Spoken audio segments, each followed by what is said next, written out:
All right. Well, I see 2 o'clock on my screen. And so in the interest of everyone's time, we'll get started right away. I know that people will trickle in a little bit as we just run through the first few introductory slides. So welcome. For those of you who don't know me, my name is Danica Martin, and I am a leadership consultant. I have the privilege of being able to do a lot of work for CAS these days as part of their conditional grant with Alberta Education. And so this webinar series is something that came out of one of the projects that I have with CAS, specifically about strategies for managing aggressive student behavior at the system leadership role. Um, and so we are excited that you are here today. We had 86 people register for this session, which tells me that it's a very timely topic, and we certainly know that. So we're glad to have you here, and we've got lots of good information and some discussion time prepared for you this afternoon. I'll start with the land acknowledgement, and I'll invite you to acknowledge the land in your own way where you find yourselves in the province today. CAS's official land acknowledgement is on the screen, but I would like to personally and respectfully acknowledge that I have the privilege of working and living on Treaty 7 territory, which is the traditional lands of First Nation and Métis people. And I want to honor and acknowledge the land as an act of reconciliation and gratitude. And as I look out my office window into my front yard on my acreage, I'm always reminded of the joy and privilege I have to live and work on this land. So here we go. Our agenda for this afternoon is fairly simple. You're going to hear from Deb Nunziata in just a moment. And Deb is with Golden Hills School Division, and she brings a wealth of expertise in the fields of education and psychology. I know she's going to tell you a little bit of her biography herself, so I won't do too much of an introduction. But Deb is going to take us through, some really foundational theory, research, practice, strategies for understanding and getting at the root of challenging and aggressive student behaviors. And so her presentation will take us through defining the challenge, understanding the scope of the challenge, and responding to the challenge.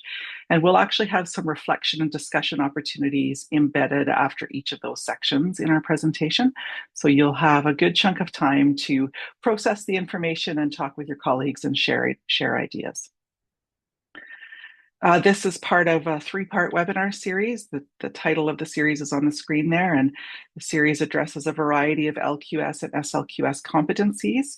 You are eligible for 1.5 credits for attending this webinar today, and so make sure that you go into your accreditation profile and claim those credits. Today is the first of 3 sessions, as I mentioned. The other 2 are coming next week, next Wednesday, and then the Wednesday after that. And they go into evidence-based strategies for de-escalation and intervention, and then building sustainable system-wide capacity. So if you haven't yet registered for those, there's still time. I think the registration link was in CAS Connects, but you can certainly email Claudine and she can help you with that. As a result of participating in all 3 parts of this series, these are the outcomes that we hope you will achieve. Certainly these are meant to go through all 3 webinars, so you may not achieve all of these today, but I know for sure that you'll hit on the first one, where we look at understanding and underlying causes and factors that contribute to behavior. But I also know from my knowledge of what Deb's about to share, we're actually probably going to hit on a little bit of all 4 of those outcomes, as we probably will with all 3 webinars. And particularly this session is really, as I said, that foundation for addressing student behavior, and it's designed a little bit differently than CAS webinars you may have attended in the past. Certainly, Deb is going to share a story of practice from her own experience and also the work that she does with Golden Hills School Division. But really, this is, maybe reminiscent of your ed psych classes from your ed degree if you don't have a psychology background. She's really going to have us dig into some of the theory and foundational psychological understanding of the roots of aggressive behavior, which I'm sure that you will glean some nuggets from and you will find valuable, as I know I have in working with Deb on this session. And you'll have an opportunity to identify those factors, recognize some of your responsibilities, and we'll even talk a little bit about risk assessments and guides to that proactive approach in this work. And so, on that note, I get to stop talking and will turn it over to Deb and invite you to enjoy listening to her wealth of knowledge and expertise. Thank you for being here, Deb. Thanks, Danica, and good afternoon, everyone. And I appreciate you tuning in to this presentation slash discussion. And it's interesting, as Danica said, I think the format's a little bit different.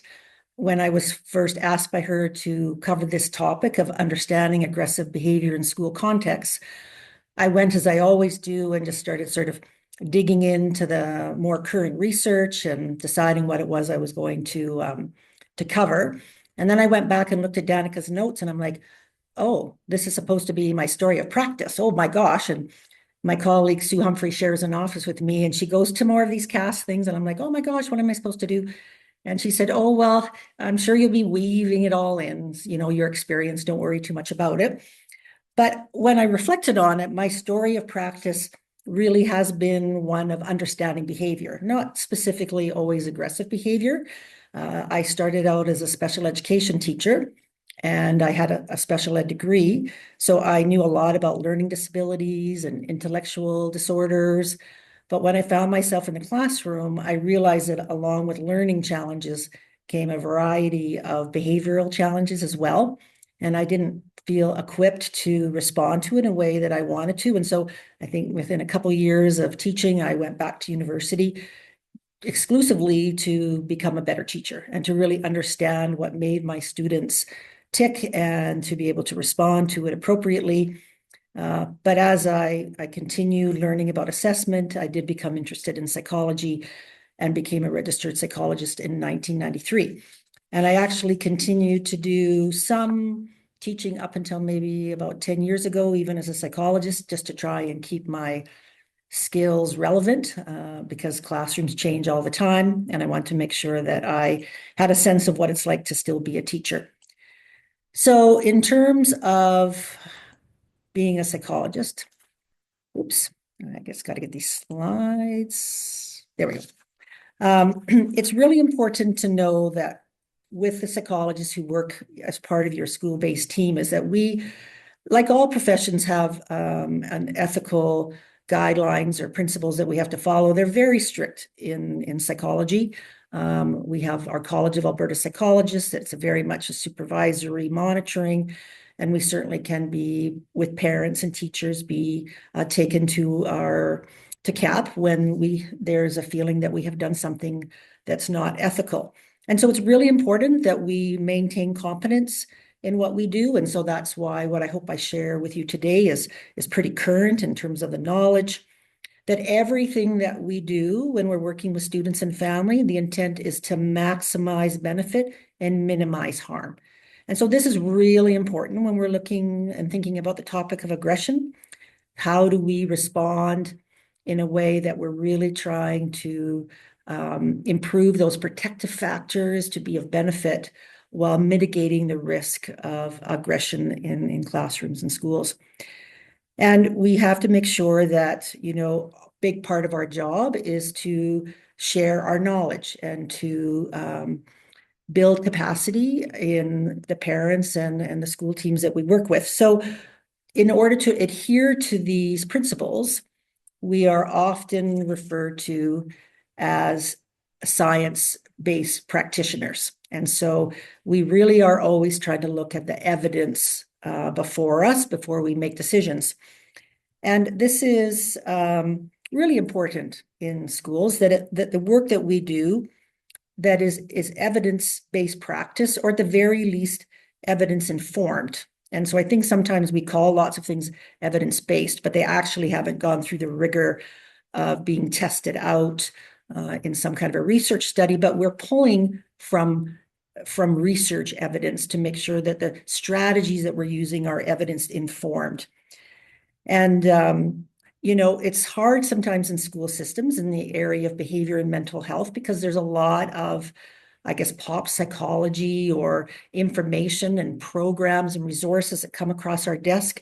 And we're not always really sure about how, whether or not they're even evidence informed. And Sue and I often joke that we could, in our 40 years of working as teachers and psychologists, build a museum of learning and behavioral and mental health fads, because we have seen so many things come and go. And so it's really important to stop and reflect on the choices that we make when we respond to any kind of behavior. Okay. So another reason why it's important to follow this model is, besides bridging that gap between research and real world practice, is that when it comes to kids, I always emphasize that we don't want to try a cookbook of interventions, right? Because when we're not thoughtful about what we choose, and we rush in and we try things and they don't have the outcomes that we want, then over time, kids get that unintentional message that somehow they're broken and they can't be fixed. And I talk to parents a lot about this when they look at, lots of, when we look at evidence, we have what we would call, standard. Those are things that we know for sure the research supports. We have complementary. Those are things that have a growing body of research to support. And then we have alternative. And it doesn't mean that alternative things over time might become complementary or standard treatments. It just means that we need to be very careful in understanding that this is alternative. And if we try too many alternative things, and we don't try to think, okay, what's a real standard way to approach this, then again, it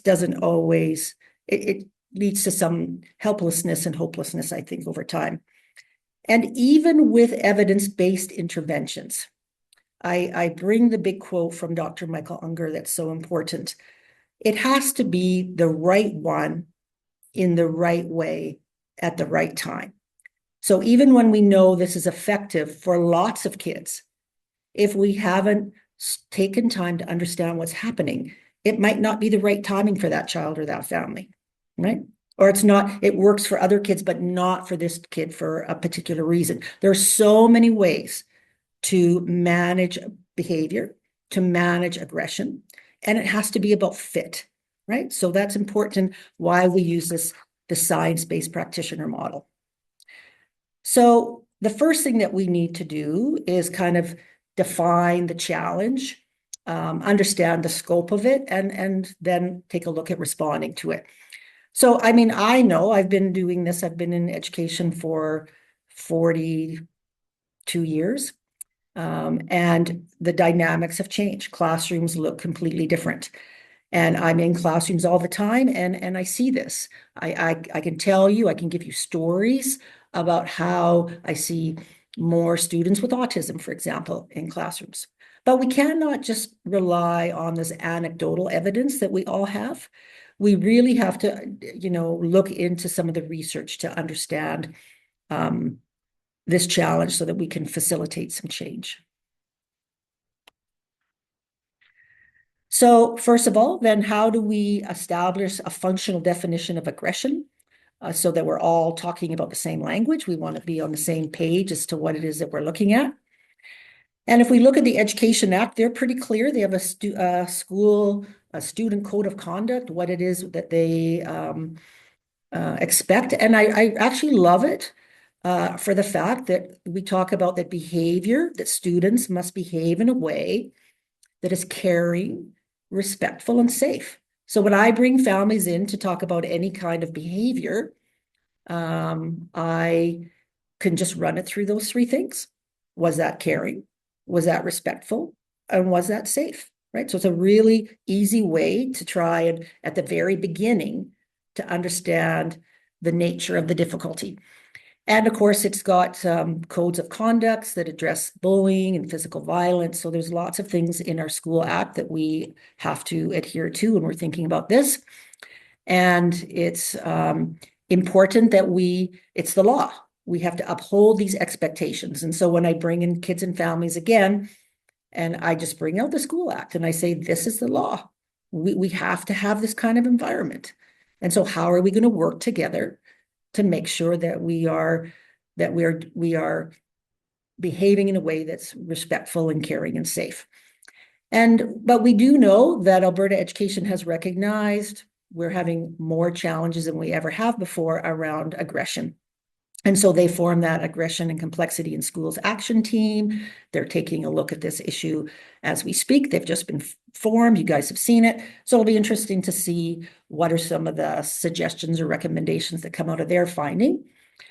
And the way that they define aggression very broadly, instance of bullying and violence within the school context. For the purpose of this assessment, I'm looking at it as being an action, sorry, people, pop-ups is coming, an action or threat that's intended to harm another, whether physically or psychological. So therefore, if we go back to caring, respectful, and safe, aggression is unsafe behavior. It's unsafe to your physical well-being and or your mental well-being. That's how I conceptualize aggression for this presentation. And, within the educational environment, besides the challenges that we know just in terms of physical and emotional safety, aggressive behavior has other consequences in the classroom. It disrupts the student's learning, right? So if you have a child who's aggressive in a classroom and the other kids feel unsafe, their stress response is triggered, and everybody in the classroom is in their downstairs brain, right? They're not upstairs where they're learning and thinking and reasoning. They are in potential fight, flight, or freeze. That's the natural way that we respond when we're in a situation where there's a potential threat to our safety, right? So you can't learn when you're in your downstairs brain. And left unchecked, aggressive behavior can impact school climate. If you've got too many kids in a classroom, in a school that are behaving in an aggressive way, it can become normative. It can impact teachers' feelings that things are being done. They can start to feel hopeless and under respond to aggression. So it really has an impact on school climate. So there are many reasons why we have to understand and address this problem. So when I was taking a look at this and then reflecting on my own practice, one of the things that came to mind for me is that it's actually been a long time since in Golden Hills, we had some discussion around our codes of conduct and our discipline processes. So I remember back probably over 10 years ago when people started getting more into that idea of threat assessment, and we had this zero tolerance kind of policies that people were talking about. And we had that discussion here that we don't have a zero tolerance policy for a specific kind of behavior. What we have in Golden Hills is a zero tolerance policy for not responding to aggressive behavior. So it's going to look different, right? So, we have to be responsive in some ways. And so that's where your process comes into play. And so we sat down and I worked with lots of different schools in examining their discipline process, like what warrants a 1-day suspension or a 3-day suspension. And it's very challenging because you don't want to box yourself in to this is the way that it has to be, because our responses are very complex. But there needs to be a baseline of minimum kind of expectations. So there's some consistency within your schools around how do we respond to things, right? And so even in our own district, we talked about it at Student Services today and agreed we got lots of new administrators. And this is a really important conversation that we need to have as a district. So I invite you for the next 10 minutes to go into your groups and talk about what are some of the frameworks that you use in your school division to guide your response to aggression? Do your schools have codes of conduct and discipline procedures that you think align with current research? When's the last time you took a look at them? How do you currently support your staff in terms of when they've been had an incident of aggressive behavior in their classroom? And before you even get into this, can you think of some areas that maybe need to be strengthened? So we'll take 10 minutes to do this. And when we come back, we're not going to share what each group said. We'll wait till the very end. And then if anybody wants to ask questions or share thoughts, we'll do that at the end. But just an opportunity for the next 10 minutes to talk a little bit about the first part of our session today. I can't tell how many people are back from their breakout rooms, but I'm going to assume people are back. And we're not going to, as I said, bring back points, but I do want to bring back a point from our group that I forgot to put in one of the legislative frameworks that we follow, and that is also the OH and S policy. So thank you to our group member who brought that up, because when we're talking about aggressive students and the impact on teachers and school staff in general, we're also guided by OH and S in that importance of staff safety. So all right, so the next thing we're going to talk a little bit about is just understanding the scope of the problem. And I think what we need to have here, as I said at the beginning, is that there is a perceived increase for sure in student aggression. And I want to look at whether or not this is supported by empirical data. And then also, what are the most significant factors, individual, school, and family, contributing to this problem. And I know already in our group we talked about this, so I won't spend a lot of time because everyone was already talking some of the talk about these are the reasons why kids are often aggressive. So yes, that's understanding the scope of the problem. So if we take a look at the data, definitely there is empirical evidence looking at provincial incident reports that confirms there has been a substantial and accelerating increase in student aggression across Canada, and more so even since 2020. And the problem is most significant amongst those education workers who are tasked with supporting kids who have challenging behaviors. So workers who are in classrooms where there's students with perhaps developmental disabilities like autism, or they're in specialized behavior programs in Calgary, like a Hull or a Woods Homes. So within those settings, we're definitely seeing an increase in aggression. And of course, as everybody knows, that it's not attributable to one factor, but several. And we're going to look at those factors in terms of both macro, so those big societal factors, and also the micro kind of individual challenges that we're seeing more of.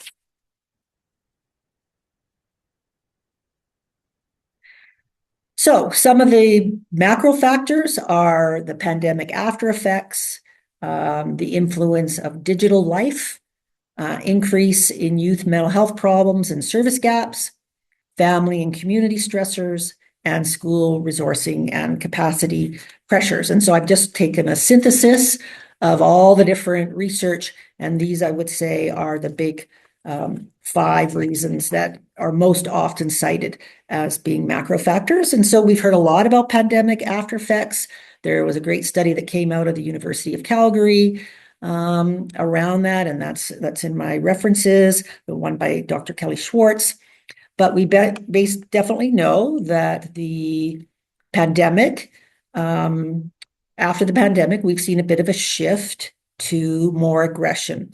And there's lots of theories around why that is, but basically we're thinking that kids, that period of isolation and online learning was a lack of opportunity for kids to develop social awareness, develop impulse control skills, know how to navigate conflict constructively. And those are really important skills that prevent aggressive acts from coming. So it's really, when we talk about, is it a will or skill, the pandemic in itself, we have a gap in skills. And in terms of digital life, we know again that we see more incidents of cyberbullying, and that we are concerned that kids' involvement in too much social media and spending time on screen, then they're spending less time with each other, interacting socially in real time, where we develop really good conflict resolution skills. And we also know that conflict resolution, interpersonal problem solving is messy, and it really requires like sort of hands-on experience. And so when we don't have the opportunities to practice that, then those skills aren't developed. And it can also disrupt healthy emotional regulation. Um, kids who are spending too much time in terms of um, gaming, or they're getting their needs met immediately on social media, then they're not learning things like delay of gratification and some of those important underlying skills that prevent impulsive behaviors. We also would say that there's been an increase in youth mental health problems and services. And this is where we have to be a little bit careful when we look at the data, because a lot of the data out there is self-reporting. So parents reporting, students reporting that they have depression or anxiety. And the reason why this is a little bit challenging is when we think about mental health and we use a mental health literacy kind of framework, not everybody understands the difference between a mental health problem and a mental disorder. And so there are definitely lots of stressors out there. There's lots of things now that can activate a student's stress response. And they might have some very big feelings of being afraid or worried or sad, but that doesn't mean that they have depression or anxiety. So we have a lot of, when that's the measure, is self-reporting, which a lot of them are when you go and look at the Canadian studies. And they say, okay, we have an increase in mood disorders from 4.4% to 7.8%, and from anxiety to 6% to 12 or 12.9, 13%. I would argue that if actually a careful assessment was done, that these individuals probably don't meet criteria for mental health disorders. And I think it's important to know, to also think about on social media, again, kids are exposed to, oh, I have bipolar disorder. I have, the big thing, kids come in, all the girls now between 15 and 25, and they tell me that they've got borderline personality disorder. I'm like, okay, what do you want to hang that shingle on your door for? And so really, the psychiatrist that we work with, it's very interesting when families come in, they often talk about she often says, what do you think you have? Right? And spends more time educating than actually diagnosing in these situations. And just in terms of the service gaps, it is more difficult to, that I would say is true, that there is, for sure, if we take a look at it, there's fewer, that the services in terms of mental health services, especially acute at the top of the pyramid services, the intense need, they're not there. They're not meeting the gap. So I know all of you are sending kids off to hospital for different reasons, and they're coming back the next day, and there's not the programming and services at that very acute level. Just, in terms of what would the data say, the data would say that from the Canadian Psychological Association, that, in a perfect world, you'd have one psychologist for about every 500 to 1,000 kids. But we know that that's definitely not the case in all of our schools. So we also know that there's lots of family stressors, poverty and trauma. And definitely in terms of poverty, there's very good evidence to suggest that poverty is on the increase. In 2021, over 1 million children were reported to be experiencing poverty. And this is data from Canadian Food Bank. So it's very real-time data. And we all know in schools that we are feeding kids, that we have programs, and there's no two ways about it. A hungry child does not regulate well, right? So if they already have a predisposition to aggression and they're not having their basic needs met, sleep and routines and food, they have food insecurity, that's going to cause an increase.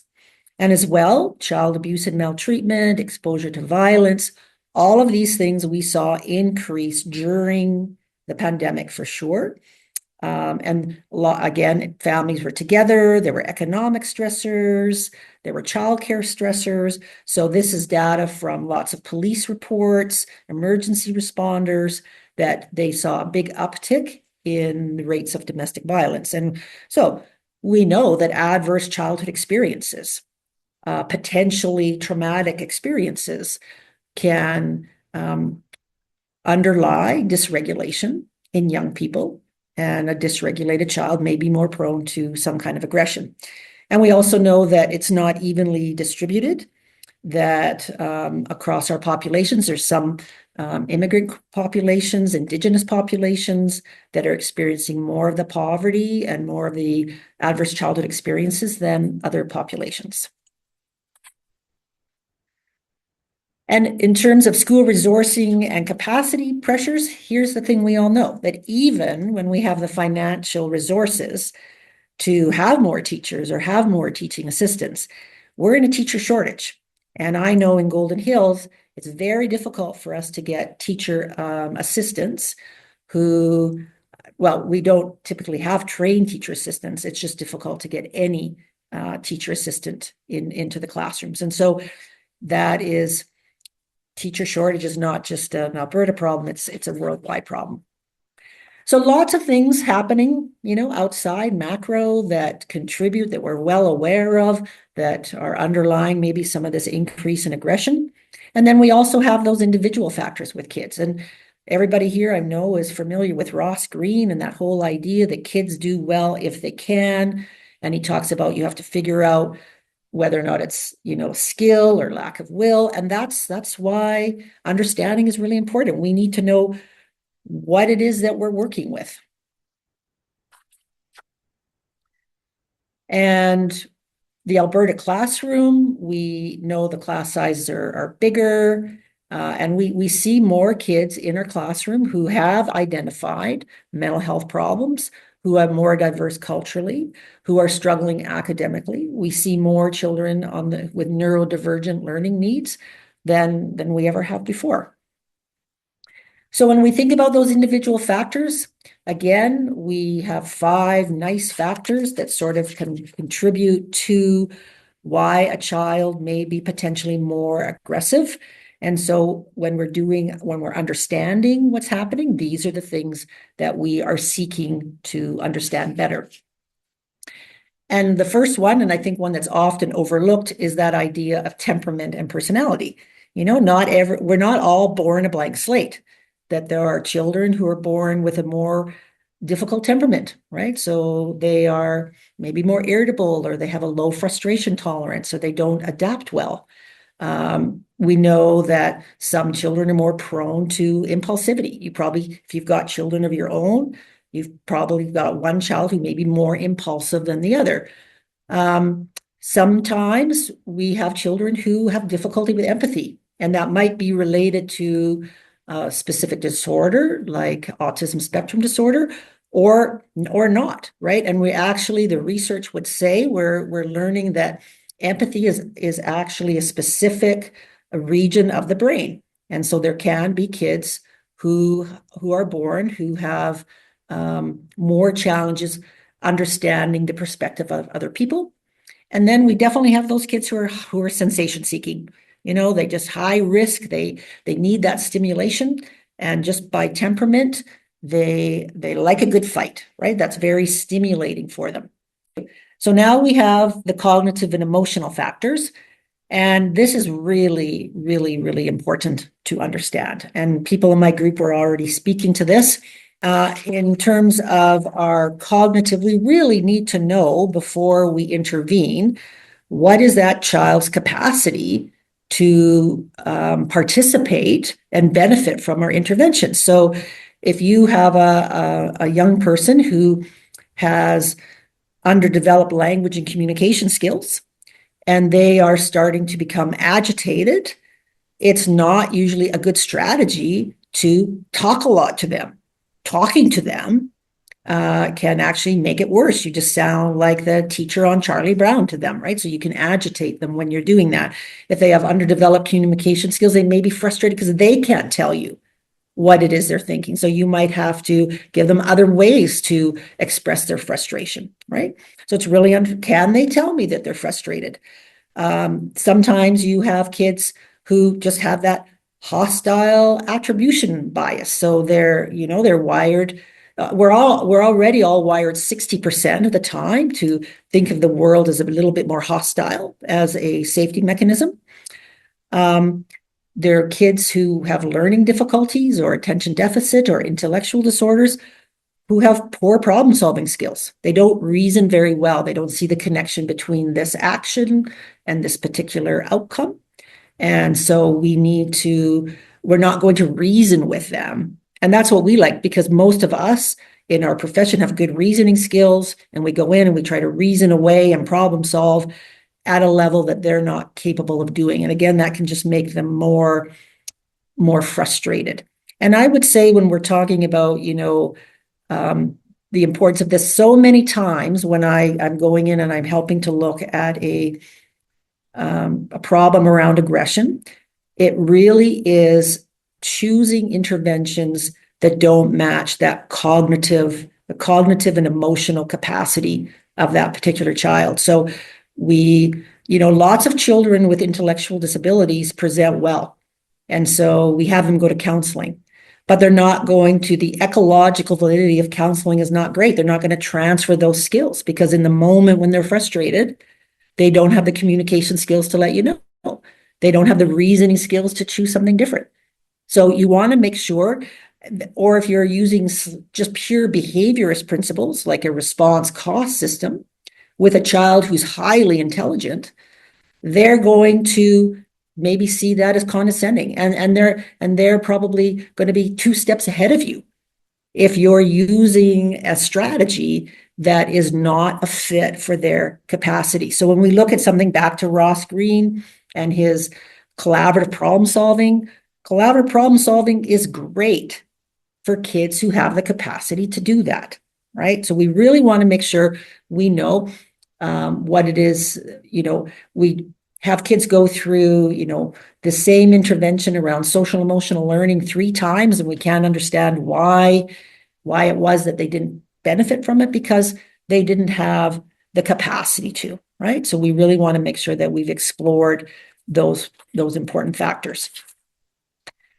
And when we look at developmental and learning factors, really important to say, can we see that this has been modeled for them, right? Has it been modeled because they've got an older brother, the community that they live in, what's happening at home in the way that their parents respond to conflict.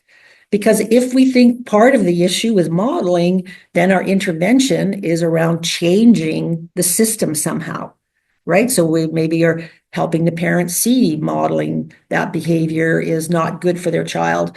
We're looking at our playground, and we're doing more structured activities at recess where we're modeling proactive social skills, and we're not giving that opportunity for kids to watch each other fight or be aggressive.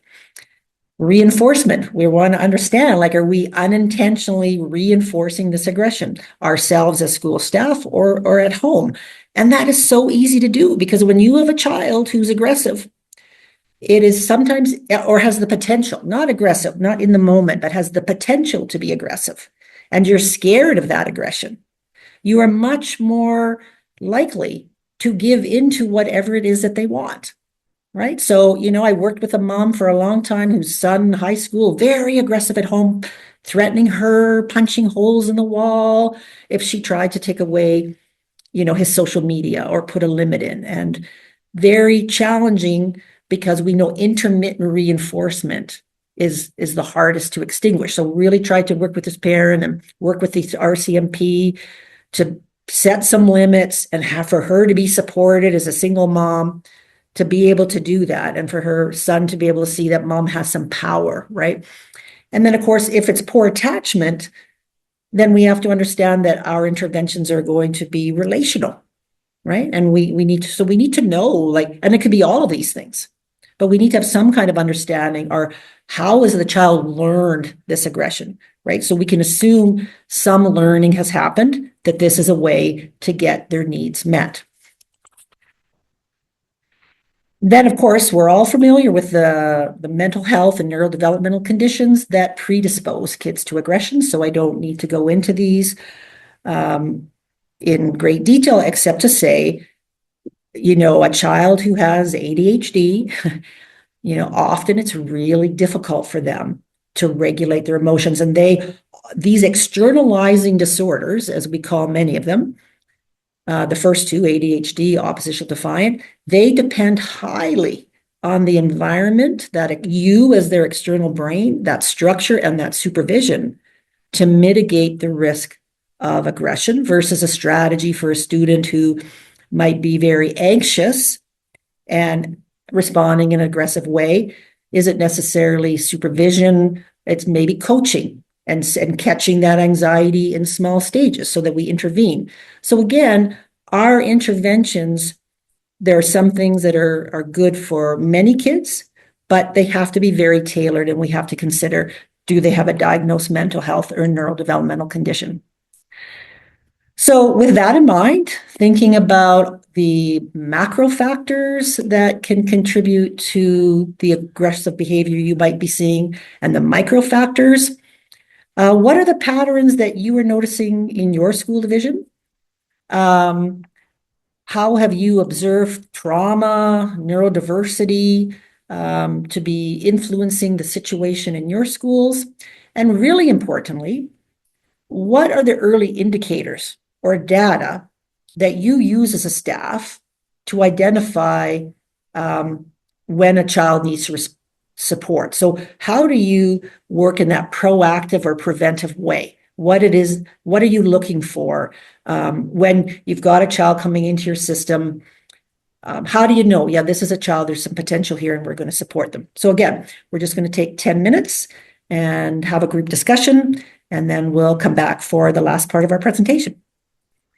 So thanks, everybody. It's always great to sit in the breakout rooms because I hear things in the discussion that will impact my next section. So our group talked about something that's a very good segue to responding to the challenge, and that is that what a lot of schools are seeing now is that I didn't mention as a factor is a high degree of transiency. And so when we talk about understanding the problem, often these kids come to us and we don't know anything about them. And maybe parents are hoping for that magical fresh start. And so they're reticent to let us know about maybe challenges that have happened in the past. So we don't have all the information that we need. Or they're not connected to other systems. So, when we talk about responding to the challenge, I'm focusing on how do we, move beyond those simple disciplinary labels to understand kids and have a more compassionate response. But I would say, in listening to my last two groups, that you guys are already there largely, right? So we'll cover a few ideas here in understanding the problem.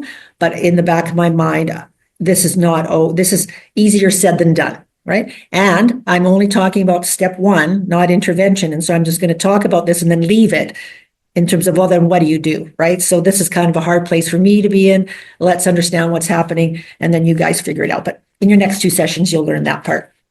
So in terms of understanding the problem, and this will be no surprise, if we have the kids long enough, it's important to do some kind of comprehensive assessment before we intervene. And this is important just in terms of like legal mandates. You don't want to be trying things without being accountable for why you've put those into place. And, when we think about our interventions and we think about those we call them disciplinary labels. Well, if we think about the root word of discipline is to teach, what we're really trying to understand is, at the end of the day, what is it we need to teach these parents? What do we need to teach teachers and school staff? And what do we need to teach kids? Because it's going to be very systemic, all three of those areas, in order to mitigate the risk for aggression. So when we think about understanding the problem, I can't emphasize enough that it has to be very data driven. So, when you have that child who's come into your classroom and they're new and you don't have that background information and they haven't had a formal assessment, in those situations, you're going to quickly be having, hopefully, that opportunity to have somebody come in to allow you to, as a teacher, to observe, or for somebody to do the observation for you, but to at least to try to figure out, in working with that child immediately, when are those times that they do well, and one of those times that they get frustrated. Without understanding the underlying reasons, we can get in there and sort of do, when we've had an outburst or we have an idea that aggression is potentially going to be a problem here. I think most teachers that I work with have a really skilled with itness to get in there and pretty quickly know, okay, until I know this kid better, I can see that these are things that are elevating the frustration, and I'm going to leave it, right? I'm just going to let those go until I understand that child better, because it is to just jump into intervention. You're better to have a child sit there for a couple of weeks and really don't do no academic work, and not, I guess, poke the bear when you know there's a potential for aggression, than to try and push that. And now you have another problem that you're dealing with. Like, until you understand what's happening, with a child, because they don't usually jump to just aggression. There's usually other behaviors. And it's in responding to those other behaviors that you up the ante to an aggressive incident. So sometimes, until you know them better, you just try to avoid those, right? And I think because teachers are so responsible, and school staff, they want to get in there right away and get into what we're there for, academic learning. But really, sometimes it's better just to do watchful waiting, and it's a safer thing to do.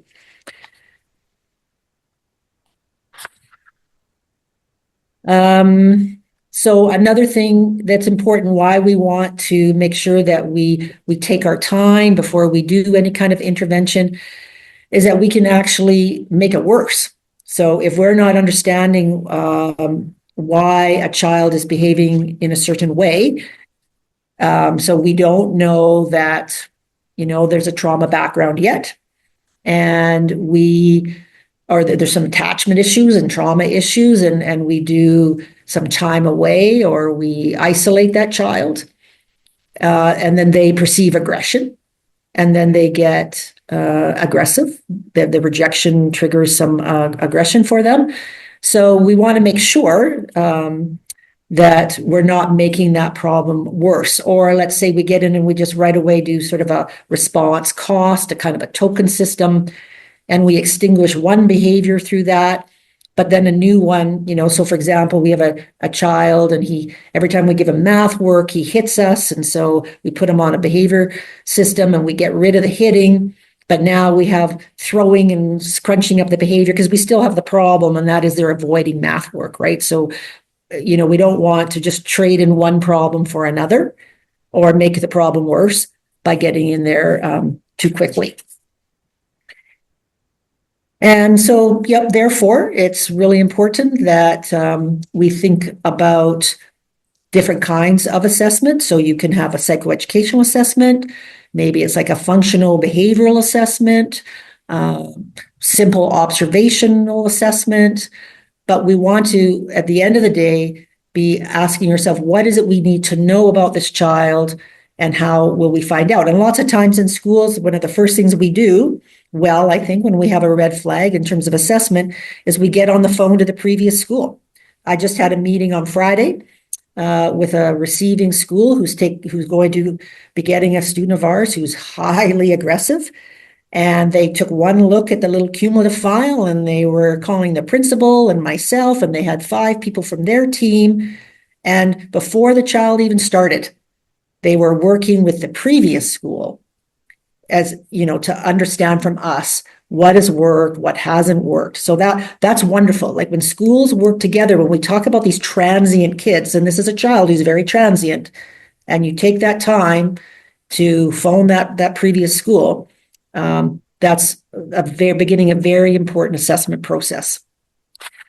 So often a psychoeducational value is a good foundational first step, because you want to figure out, is it a lack of skill, right? So you want to make sure we were just talking about today, how do we prioritize our assessments in Golden Hills? And one of the ways that we try to prioritize our assessments is we prioritize behavioral ones. So we have kids who have some learning challenges, but they're doing well. We know how to support them as learners. Then they can wait. But if we have a child who's really aggressive and we don't have information, we want to get in there and try to find out what's happening for them cognitively, get some rating scales out, look at trauma, look at any mental health diagnoses. So often that's an important foundational first step. And I understand that, a lot of school boards don't have the access to this in a timely way. But I just can't underscore that it's really important to know what it is you're working with cognitively. What is it you're working with in background and social emotional factors? And then when that part of that assessment has to have an ecological perspective, so you want to make sure that you're including, the family in it, that you're including teacher reports, because you want to understand this child across settings. That's a really important piece of this, and understanding across settings, because often you need to know where to intervene. With lots of my team, I say, well, we're starting with the parents on this one. This is lots of, when you're talking about younger kids with aggressive behavior, starting with the parents is where you start, right? So it's important to think about it from an ecological perspective. We all know this. We know that all behavior is communication. And so as part of a functional behavioral assessment, we're trying to understand what it is. What is this need? What is this child communicating to us? Are they trying to get our attention? And I often hear people say attention seeking as a negative thing. No, attention seeking means they need some attention. So how can we meet that attention need in a way that they don't have to be aggressive to get it? Often it's to escape or avoid because they have learning problems, or sometimes it's to get something tangible, to belong to a group, to get some feedback from their peer. Again, that's kind of an attentional thing for sure. And once we ask ourselves and ask the kids and ask the parents, like, what are you trying to tell us through this? And we seek to understand, can we meet that need in a more functional way? And that, of course, guides our conceptualization, right? If we don't always, if we look at somebody, for example, who's being super aggressive and we know they come from a trauma background, maybe they're testing the adults, right? They're wanting to know, can I trust you? How are you going to respond to me when I'm this way? And so we want to use a very relational approach versus another child who might be doing it for power and control. So how do we meet that power need, give them some agency without having to do it in an aggressive way? So I can't say enough about that, trying to understand what it is. And I think this is one of the most important things to consider. And that is, when you have an intervention that's not working, and this could be learning or behavior or anything, always you go back to two things. That one, you haven't understood the problem well enough, or what it is that you're asking that person is beyond their capacity, which goes back to not understanding the problem well enough. And I saw, somebody just say, we don't have the resources to do assessment. And so, and I understand that is definitely a challenge, but I would say whatever resources that you have, teachers can do well with kids who have learning difficulties. There's lots of things that we know how to do, but we just have to think, where's the priority? And I would say when we've got a kid who's aggressive, whatever assessment dollars we have, they're a priority to try and understand what's happening for them so that we can intervene appropriately. But of course, every school division makes their own decisions. Because often when we have this aggression, then we have to do a risk assessment, right? We've had an incident happen, we've had a threat or some big incident of aggression, and now we have to do a risk assessment. And that risk assessment, has to be done by somebody who's trained to use a SAVRE or an EARL and to understand the risk. And the purpose of a risk assessment is to try and determine what are the protective factors and what are the risk factors. And often through a risk assessment, we know we don't understand their learning well enough, right? So it leads us back to, like, a risk assessment often leads us back to the idea that we don't have enough information about this child. We don't understand them well enough to be making good decisions. So, taken together, really, the first step in any kind of intervention planning is some kind of an assessment. So whatever that looks like, if you've got a behavioral specialist who can start with observations and look at function, if that's working with previous school boards and trying to learn from them, looking at background information, wherever you can start with the resources that you have to take the time to understand the problem before coming up with a positive behavioral support plan or some kind of a response, your outcomes are going to be better. And the important thing to understand is that it's an ongoing process, because the child's life changes, their development changes, their learning changes. And so if we think we have it figured out today, things might be different 6 months from now. Assessment and intervention, which you're going to learn about, are deeply connected. And one should not occur without the other, right? So, and I know, because of limited resources, we jump so quickly to intervention in schools. But I would say, is it worth, as a system, looking at it and saying, can I pull back on some intervention then to have some more assessment dollars, right? To understand. Because if you just have all these fancy interventions at your fingertips, but you don't actually know who's going to benefit from them, and you're not getting the outcomes you want, that just goes back to the assessment piece anyway. So with that in mind, our last little discussion that you can have with each other is, when you're thinking about understanding the problem, what are some things that you could maybe adapt to or scale within your own school authority? I'm talking from a school division that's very well resourced in terms of psychologists to do assessments. And I'll just be very transparent quickly and tell you one of the reasons why is, we have teachers who say, I understand how to teach social studies. I don't need a social studies consultant. I need somebody to tell me what to do with this aggressive kid, this kid who has autism. Like, we all get the same dollars, but you make choices with how you decide to deliver those dollars. And we have, a senior administration and a school board who see value in that. And that is where some of our dollars are put. So that's, something that you guys need to think about. Like, how can you take some of these ideas around the importance of assessment? How have you already built capacity in your system with the resources that you have? And, I think when I say, what are the lessons learned about balancing student safety and dignity and inclusion? Well, it's hard to include those kids who are aggressive, and we often compromise their dignity in the way that we respond, and we put ourselves into unsafe situations. So how do we balance that? So just at the end of the day, what have you learned from this? What might you do go forward? And this has affirmed already some of the things that you're already doing well in your system. So take a few minutes to discuss that. And if we have 5 minutes when we come back, you guys can share out your thoughts. But given our last 9 or 10 minutes here, I would suggest we just open it up for general questions or comments for Deb, or anyone else in the group, or anything you'd like to share or comment on. So please feel free to unmute. If we have lots of people unmuting, then we'll go to raising hands, but I think we can manage ourselves with just unmuting. Hi, this is Dawn. I was in a group earlier and I wasn't able to speak, so I switched computers. I think you can hear me now?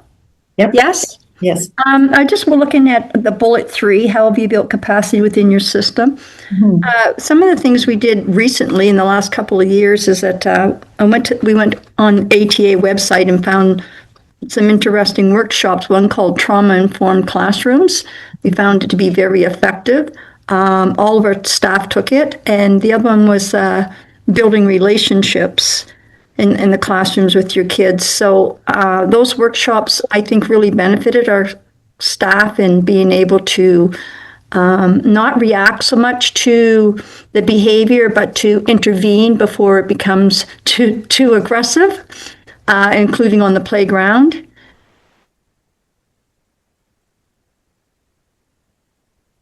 Things that we do at our school, we do have pretty aggressive. So we have an OT person that comes every couple of weeks, and we meets with them in self-regulation. As well, she goes to the classrooms and talks to the kids with the teacher. That seems to help as well. And the other thing is meeting with the parents, especially when the parent's in denial that their child couldn't have done that. And then the child is actually telling the parents, yes, I did do that. And then you get the parents on board.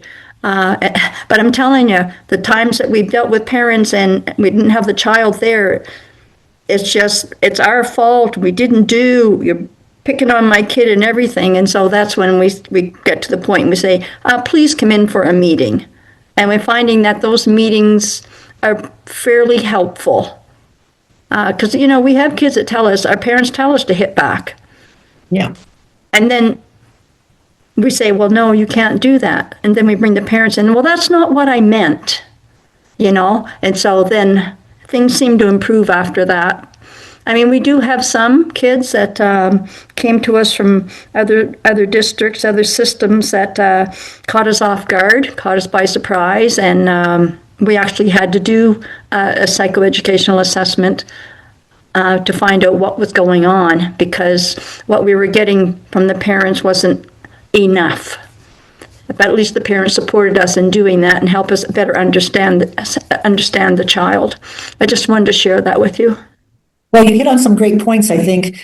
First of all, there's other professions that are really helpful in understanding aggression, like OTs. And universal training in things like trauma absolutely is essential in helping to understand the problem. And then working as a team, bringing that parent in with the child. Like, those are all three amazing ways to help understand that problem, that behavior better. Yeah.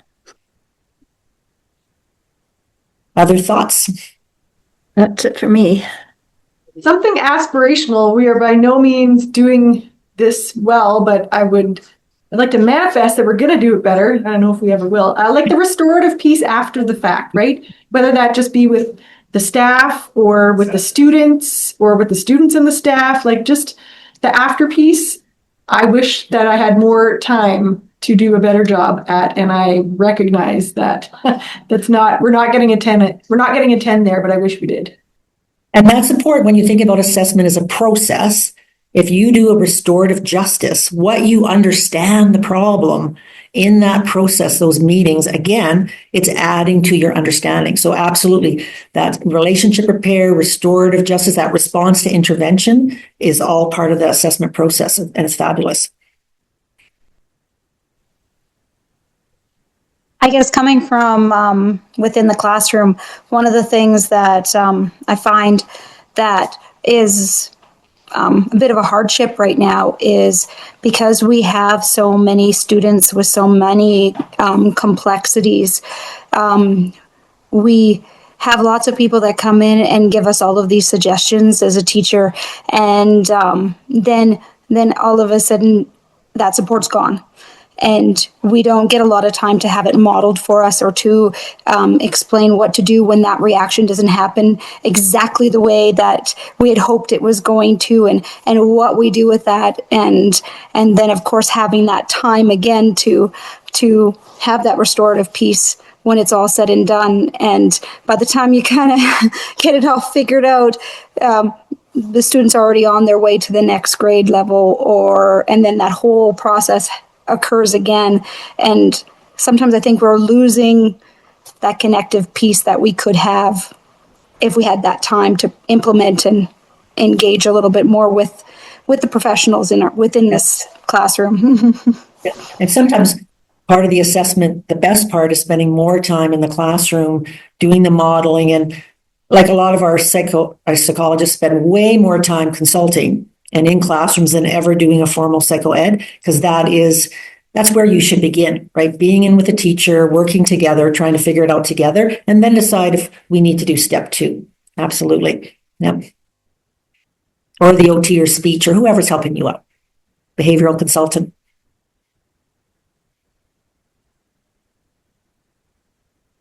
Any other thoughts? I'll just add one more point, kind of off of what she said previously, what Amy said previously, and what came out from the mental health in schools pilots is the need for that coaching for our teachers, and that there appears to be a lot of training in Alberta, but not necessarily a lot of coaching so that the teachers can take that training and truly implement it in action, even when the kids might not be behaving exactly as the training might suggest.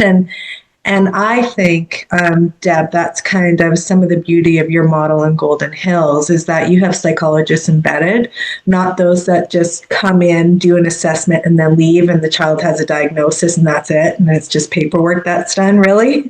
You know, your model, I think, is a really great model because you are embedded, you know the system, you know how the teachers work within the system, those relationships are established, and there's that coaching, you know, that can continue because you're still there. You're not just doing an assessment and leaving. So I just wanted to add that one piece because I think it really kind of builds on what Amy just shared.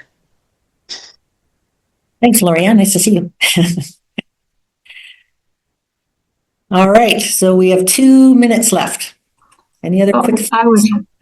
So I would just like to add to one of the things that we're experimenting with, because we do have embedded psychologists, is also supporting teachers, because I also see as teachers get dysregulated, it's affecting the other students. And I think the stressors within the complexity of the classroom is building for everybody. And so I think we've got some really good results for just having consultations with teachers about specific students in a sort of drop-in way. And we've seen a longer uptake now, whereas before it was teachers, no, we're fine, we're not doing it, but now I'm seeing more uptake of that. So I think that that's a positive thing that we're doing.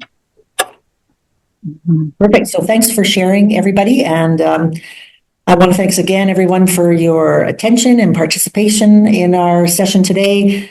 It's a complex problem, as we all know, and I'm hoping in your next 2 workshops, you'll have some opportunity for more robust conversation around this.